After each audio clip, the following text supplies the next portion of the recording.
लीजिए सुनिए मुंशी प्रेमचंद के लिखे उपन्यास कायाकल्प के 54वें भाग को मेरी यानी समीर गोस्वामी की आवाज में।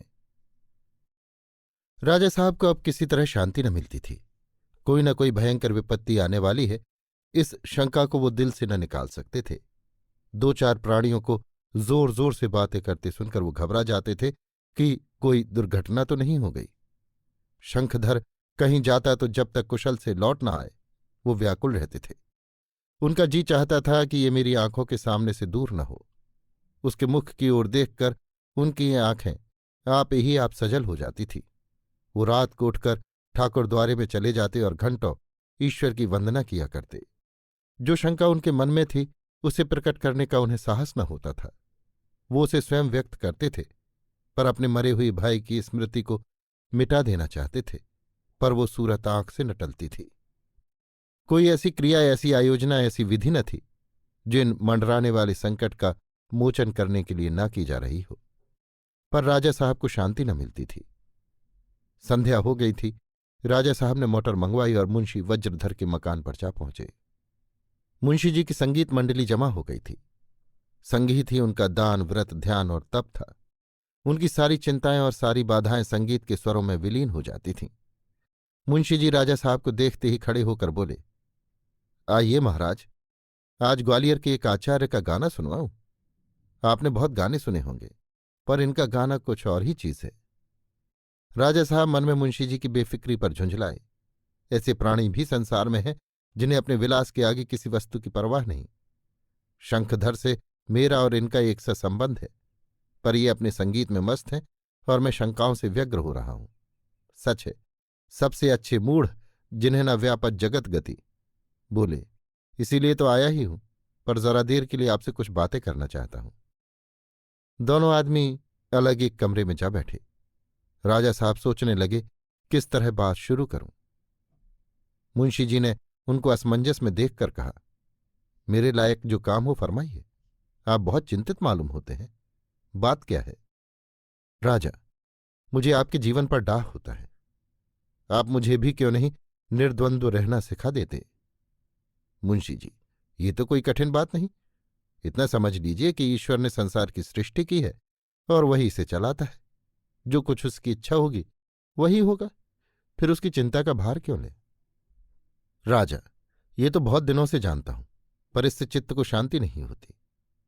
अब मुझे मालूम हो रहा है कि संसार में मन लगाना ही सारे दुखों का मूल है। जगदीशपुर राज्य को भोगना ही मेरे जीवन का लक्ष्य था। मैंने अपने जीवन में जो कुछ किया इसी उद्देश्य को पूरा करने के लिए। अपने जीवन पर कभी एक क्षण के लिए भी विचार नहीं किया। जीवन का सदुपयोग कैसे होगा इस पर कभी ध्यान नहीं दिया। जब राज्य न था तब अवश्य कुछ दिनों के लिए सेवा के भाव मन में जागृत हुए थे, वो भी बाबू चक्रधर के सत्संग से। राज्य मिलते ही मेरा काया पलट हो गया। फिर भी कभी आत्मचिंतन की नौबत न आई। शंखधर को पाकर मैं निहाल हो गया। मेरे जीवन में ज्योत सी आ गई। मैं सब कुछ पा गया। पर अब की जब से शंखधर लौटा है मुझे उसके विषय में भयंकर शंका हो रही है। आपने मेरे भाई साहब को देखा था? मुंशी जी, जी नहीं, उन दिनों तो मैं यहां से बाहर नौकर था। अजी तब इल्म की कदर थी। मिडिल पास करते ही सरकारी नौकरी मिल गई थी। स्कूल में कोई लड़का मेरी टक्कर का न था। अध्यापकों को भी मेरी बुद्धि पर आश्चर्य होता था। बड़े पंडित जी कहा करते थे, ये लड़का एक दिन ओहदे पर पहुंचेगा। उनकी भविष्यवाणी उस दिन पूरी हुई जब मैं तहसीलदारी पर पहुंचा। राजा, भाई साहब की सूरत आज तक मेरी आंखों में फिर रही है। ये देखिए, उनकी तस्वीर है। राजा साहब ने एक फोटो निकालकर मुंशी जी को दिखाया। मुंशी जी उसे देखते ही बोले, ये तो शंखधर की तस्वीर है। राजा, नहीं साहब, ये मेरे बड़े भाई का फोटो है। शंखधर ने तो अभी तक तस्वीर ही नहीं खिंचवाई। न जाने तस्वीर खिंचवाने से उसे क्यों चिढ़ है। मुंशी जी, मैं इसे कैसे मान लूं?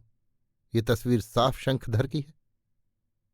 राजा, तो मालूम हो गया कि मेरी आंखें धोखा नहीं खा रही थी। मुंशी जी, जी हां, यकीन मानिए, तब तो बड़ी विचित्र बात है। राजा, अब आपसे क्या अर्ज करूं, मुझे बड़ी शंका हो रही है। रात को नींद नहीं आती, दिन को बैठे चौंक पड़ता हूं। दो प्राणियों की सूरतें कभी इतनी नहीं मिलती। भाई साहब ने ही फिर मेरे घर में जन्म लिया है। इसमें मुझे बिल्कुल शंका नहीं रही। ईश्वर ही जाने क्यों उन्होंने कृपा की है। अगर शंखधर का बाल भी बांका हुआ तो मेरे प्राण न बचेंगे। मुंशी जी, ईश्वर चाहेंगे तो सब कुशल होगी, घबराने की कोई बात नहीं। कभी कभी ऐसा होता है। राजा, अगर ईश्वर चाहते कि कुशल हो तो ये समस्या ही क्यों आगे आती। उन्हें कुछ अनिष्ट करना है। मेरी शंका निर्मूल नहीं है मुंशी जी। बहू की सूरत भी रानी देवप्रिया से मिल रही है। रामप्रिया तो बहू को देखकर मूर्छित हो गई थी। वो कहती थी देवप्रिया ही ने अवतार लिया है। भाई और भावज का फिर इस घर में अवतार लेना क्या अकारण ही है। भगवान, अगर तुम्हें फिर वही लीला दिखानी हो तो मुझे संसार से उठा लो। मुंशी जी ने अब की कुछ चिंतित होकर कहा, ये तो वास्तव में बड़ी विचित्र बात है। राजा, विचित्र नहीं है मुंशी जी, इस रियासत का सर्वनाश होने वाला है। रानी देवप्रिया ने अगर जन्म लिया है तो वो कभी सधवा नहीं रह सकती। उसे न जाने कितने दिनों तक अपने पूर्व कर्मों का प्रायश्चित करना पड़ेगा। देव ने मुझे दंड देने ही के लिए मेरे पूर्व कर्मों के फलस्वरूप ये विधान किया है। पर आप देख लीजिएगा, मैं अपने को उसके हाथों की कठपुतली न बनाऊंगा। अगर मैंने बुरे कर्म किए हैं तो मुझे चाहे जो दंड दो, मैं उसे सहर्ष स्वीकार करूंगा। मुझे अंधा कर दो, भिक्षुक बना दो, मेरा एक एक अंग गल गल कर गिरे, मैं दाने दाने को मोहताज हो जाऊं, ये सारे ही दंड मुझे मंजूर हैं। लेकिन शंखधर का सिर दुखे ये मैं सहन नहीं कर सकता। इसके पहले मैं अपनी जान दे दूंगा, विधाता के हाथ की कठपुतली न बनूंगा। मुंशी जी, आपने किसी पंडित से इस विषय में पूछताछ नहीं की? राजा, जी नहीं, किसी से नहीं। जो बात प्रत्यक्ष देख रहा हूं उसे किसी से क्या पूछूं। कोई अनुष्ठान, कोई प्रायश्चित इस संकट को नहीं टाल सकता। उसके रूप की कल्पना करके मेरी आंखों में अंधेरा छा जाता है। पंडित लोग अपने स्वार्थ के लिए तरह तरह के अनुष्ठान बता देंगे, लेकिन अनुष्ठानों से क्या विधि का विधान पलटा जा सकता है? मैं अपने को इस धोखे में नहीं डाल सकता। मुंशी जी, अनुष्ठानों का मूल्य मैं खूब जानता हूं। माया बड़ी कठोर हृदया होती है मुंशी जी। मैंने जीवन पर्यंत उसकी उपासना की है। कर्म अकर्म का एक क्षण भी विचार नहीं किया। इसका मुझे ये उपहार मिल रहा है, लेकिन मैं उसे दिखा दूंगा कि वो मुझे अपने विनोद का खिलौना नहीं बना सकती।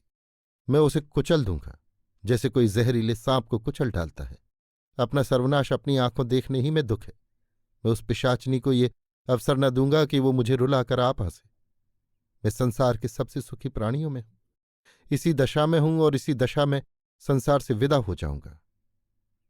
मेरे बाद मेरा निर्माण किया हुआ भवन रहेगा या गिर पड़ेगा इसकी मुझे चिंता नहीं। अपनी आंखों से अपना सर्वनाश न देखूंगा। मुझे आश्चर्य हो रहा है कि इस स्थिति में भी आप कैसे संगीत का आनंद उठा सकते हैं। मुंशी जी ने गंभीर भाव से कहा, मैं अपनी जिंदगी में कभी नहीं रोया। ईश्वर ने जिस दशा में रखा उसी में प्रसन्न रहा। फाके भी किए और आज ईश्वर की दया से पेट भर भोजन भी करता हूं, पर रहा एक सा रस। न साथ कुछ लाया हूं न ले जाऊंगा, व्यर्थ क्यों रोऊं। राजा, आप ईश्वर को दयालु समझते हैं? ईश्वर दयालु नहीं है। मुंशी जी, मैं ऐसा नहीं समझता। राजा, नहीं, वो परले सिरे का कपटी व निर्दयी जीव है, जिसे अपने ही रचे हुए प्राणियों को सताने में आनंद मिलता है, जो अपने ही बालकों के बनाए हुए घरौंदे रौंदता फिरता है। आप उसे दयालु कहें, संसार उसे दयालु कहे, मैं तो नहीं कह सकता। अगर मेरे पास शक्ति होती तो मैं उसका सारा विधान उलट पलट देता। उसमें संसार के रचने की शक्ति है, किंतु उसे चलाने की नहीं। राजा साहब उठ खड़े हुए और चलते चलते गंभीर भाव से बोले, जो बात पूछने आया था वो तो भूल ही गया। आपने साधु संतों की बहुत सेवा की है। मरने के बाद जीव को किसी बात का दुख तो नहीं होता? मुंशी, सुना तो यही है कि होता है और उससे अधिक होता है जितना जीवन में। राजा, झूठी बात है, बिल्कुल झूठी। विश्वास नहीं आता। उस लोक के दुख सुख और ही प्रकार के होंगे। मैं तो समझता हूं किसी बात की याद ही न रहती होगी। सूक्ष्म शरीर और कारण शरीर ये सब विद्वानों के गोरख धंधे हैं, उनमें न पड़ूंगा। अपने को ईश्वर की दया और भय के धोखे में न डालूंगा। मेरे बाद जो कुछ होना है वो तो होगा ही। आपसे इतना ही कहना है कि अहिल्या को ढांढस दीजिएगा। मनोरमा की ओर से मैं निश्चिंत हूं। वो सभी दशाओं में संभल सकती है। अहिल्या उस वज्रघात को न सह सकेगी। मुंशी जी ने भयभीत होकर राजा साहब का हाथ पकड़ लिया और सजल नेत्र होकर बोले, आप इतने निराश क्यों होते हैं? ईश्वर पर भरोसा कीजिए, सब कुशल होगी। राजा, क्या करूं, मेरा हृदय आपका सा नहीं है। शंखधर का मुंह देखकर मेरा खून ठंडा हो जाता है। वो मेरा नाती नहीं, शत्रु है। इससे कहीं अच्छा था कि निसंतान रहता। मुंशी जी, आज मुझे ऐसा मालूम हो रहा है कि निर्धन होकर मैं इससे कहीं सुखी रहता। राजा साहब द्वार की ओर चले। मुंशी जी भी उनके साथ मोटर तक आए। शंका के मारे मुंह से शब्द न निकलता था। दीन भाव से राजा साहब की ओर देख रहे थे, मानो प्राणदान मांग रहे हों। राजा साहब ने मोटर पर बैठकर कहा, अब तकलीफ न कीजिए, जो बात कही है उसका ध्यान रखिएगा। मुंशी जी मूर्तिवत खड़े रहे। मोटर चली गई। अभी आप सुन रहे थे मुंशी प्रेमचंद के लिखे उपन्यास कायाकल्प के 54वें भाग को मेरी यानी समीर गोस्वामी की आवाज में।